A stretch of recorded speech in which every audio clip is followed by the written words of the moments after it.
নমস্কার, মিতা রাঁধুরে রান্নাঘরে সকলকে জানাই সুস্বাগতম। আজ আমি রান্না করে দেখাচ্ছি কুমড়োর ছক্কা।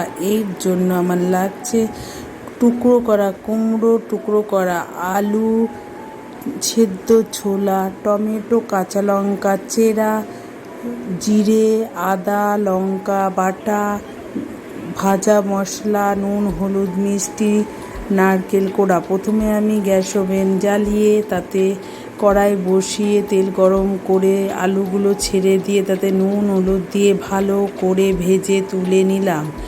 ওই তেলে কুমড়োর টুকরোগুলো ছেড়ে তাতে নুন হলুদ দিয়ে ভালো করে ভেজে তুলে নিলাম।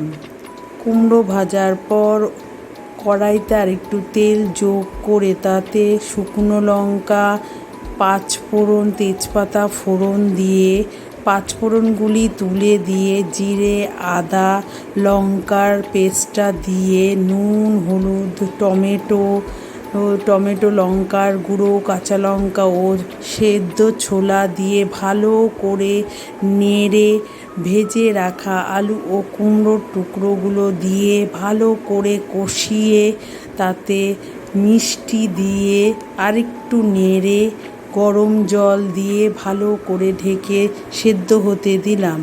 কিছুক্ষণ পরে ঢাকনা খুলে তার মধ্যে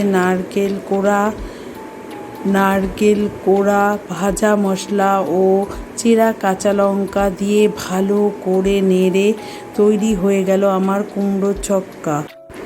আমার ভিডিওটি যদি আপনাদের ভালো লাগে তবে লাইক, শেয়ার, কমেন্ট করবেন এবং আমার চ্যানেলটিকে সাবস্ক্রাইব করবেন। আজ তবে আসি, আবার আসবো নতুন একটি রান্না নিয়ে।